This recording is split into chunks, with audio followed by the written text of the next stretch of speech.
कार्यक्रम में विशेष होगा हमारे आज के जो चीफ गेस्ट हैं माननीय श्री सत्येंद्र जैन जी।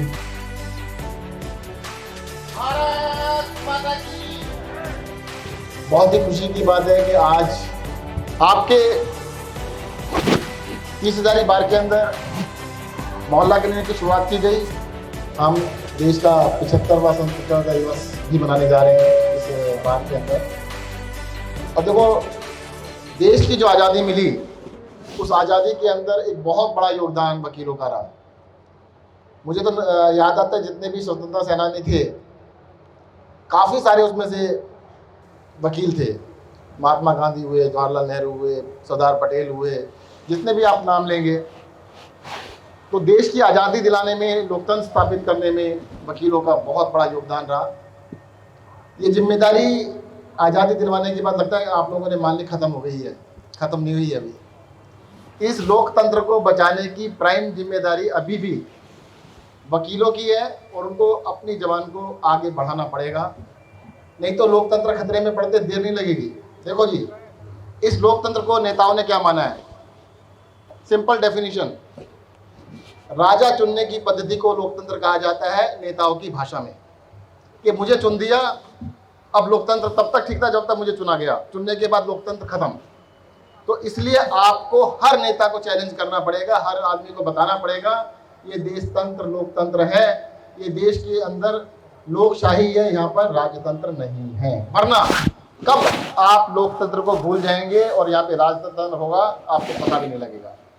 इस देश के संविधान को ध्यान में रखते हुए जो भी काम करें उसको ध्यान में रखते हुए करना चाहिए।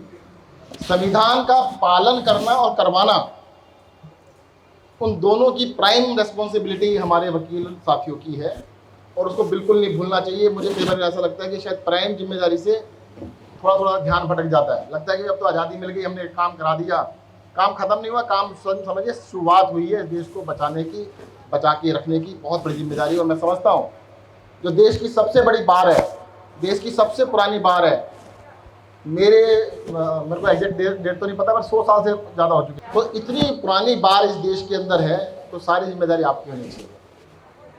अभी मेरी जज साहब से बात हो रही थी, कटवाले साहब से। मैंने तो शायद ये चैम्बर्स लगभग 35-40 साल के बाद देखे हैं। उससे पहले वैसे कोर्ट में 1-2 बार आया हूँ पर चैम्बर्स का नज़र नहीं मारी है। तो शायद 40 साल पहले जो हालत थी वही हालत अब है। 40 साल में सब कुछ बदल गया पर वो चैम्बर नहीं बदले, वैसे के वैसे ही नज़र आते हैं। तो मुझे ऐसा लगता है कि इस पूरे कॉम्प्लेक्स को रीडेवलपमेंट की ज़रूरत है। इनकी जगह हम शानदार बड़े बड़े कहते हैं मल्टी स्टोरेड लॉयर चैम्बर्स बना देते हैं, क्यों इसको रीडेवलप करने की ज़रूरत है। और मुझे ऐसा लगता है कि अब इसमें 3 स्टेक होल्डर्स बन गए, एक दिल्ली सरकार, एक बार और एक जुडिशरी। तो मुझे लगता है तीनों को हमें बैठ के इसको हम सॉल्व करेंगे और इसको दिल्ली का नहीं, देश का, और देश के अंदर भी नहीं, मैं तो कहूँगा दुनिया की सबसे बड़ी बार का जो दर्जा है वो दिलवाएंगे।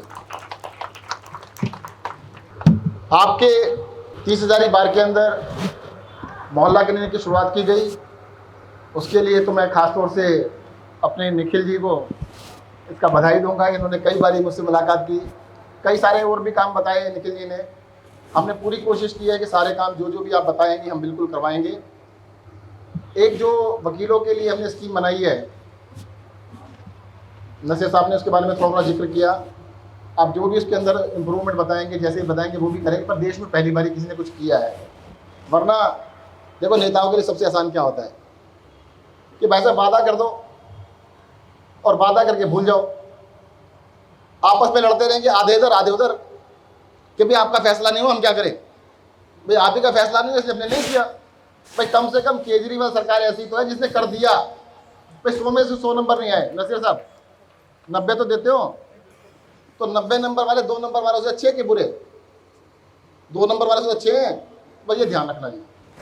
पहली बारी एक सरकार ऐसी बनी जो जनता की अपनी सरकार है।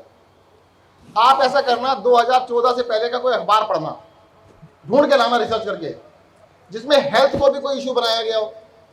किसी सरकार ने हेल्थ को पब्लिक का इशू बनाया हो तो बता देना, एजुकेशन को बनाया हो तो बता देना, हमने बनाया, चलो बता, पोल्यूशन को बनाया तो बता देना, एक हेडलाइन दिखा देना कि 2014 से पहले देश के इस अखबार में हेडलाइन आई थी दिल्ली में पोल्यूशन है, फ्रंट पेज पे, अब रोज आती है। तो हमने मुद्दा बनाया ना सर जी, मुद्दा बनाया तो मुद्दा बनाएंगे तो ठीक भी करेंगे इसको। हमने लोगों को बताया कि प्राइम रेस्पॉन्सिबिलिटी सरकार की होती है एजुकेशन हेल्थ। एक नई चीज चला रहे हैं आजकल कि मुफ्त में कुछ नहीं होना चाहिए, कहते हैं ना ये, कहते हैं मुफ्त में कुछ नहीं मिलना चाहिए, फिर टैक्स लेना बंद कर दो। भाई टैक्स भी लेते हैं और अपने लिए हवाई जहाज खरीद लेते हैं, कोई मना नहीं करता। इस देश के ज्यादातर राज्यों के मुख्यमंत्रियों ने हवाई जहाज खरीद लिए अपने लिए। आज तक किसी ने खड़े होकर ऑब्जेक्शन किया हो तो बता देना। वो हवाई जहाज की कॉस्ट से कम में अगर मैंने महिलाओं की बस यात्रा फ्री कर दी तो आपत्ति है, क्यों कर दी? अरे भाई साहब कुछ अच्छा ही किया ना, नया टैक्स तो नहीं लगाया। दिल्ली में अगर हमने 200 यूनिट बिजली फ्री कर दी, कहते हैं मेरे ड्राइवर, नेताओं के ड्राइवर की फ्री नहीं होनी चाहिए, नेताओं की होनी चाहिए। बड़े बड़े अफसरों के खुद के बंगलों की बिजली फ्री होनी चाहिए, उनके ड्राइवर की फ्री नहीं होनी चाहिए। ये क्या मतलब हुआ भाई? या तुम भी छोड़ दो। अगर बेसिक पानी, बेसिक बिजली, पढ़ाई लिखाई, स्वास्थ्य के ऊपर सरकार खर्चा करती है, सबके लिए करने की जरूरत है। और यही जिम्मेदारी मैं आपको दोबारा से बता रहा हूं कि सर जी आपकी जिम्मेदारी जनता को सही बताना, गलत को गलत बताना। अगर वकील बताता है ना, कहते भाई सब पढ़ा लिख के बताया होगा इसने, मैं बताता हूं तो कहेगा ये तो यार पॉलिटिकल बात ना कर रहा होता ये। तो अगर हम गलत कर रहे हैं तो बताओ जी गलत कर रहे हैं, बिल्कुल सही है, ये गलत काम कर रहे हैं। अगर सही कर रहे हैं तो चश्मा, वो लाल रंग का या हरे रंग का चश्मा हटा के प्लेन चश्मा लगा के बताना भाई ये भाई साहब ये सही है, ये गलत है।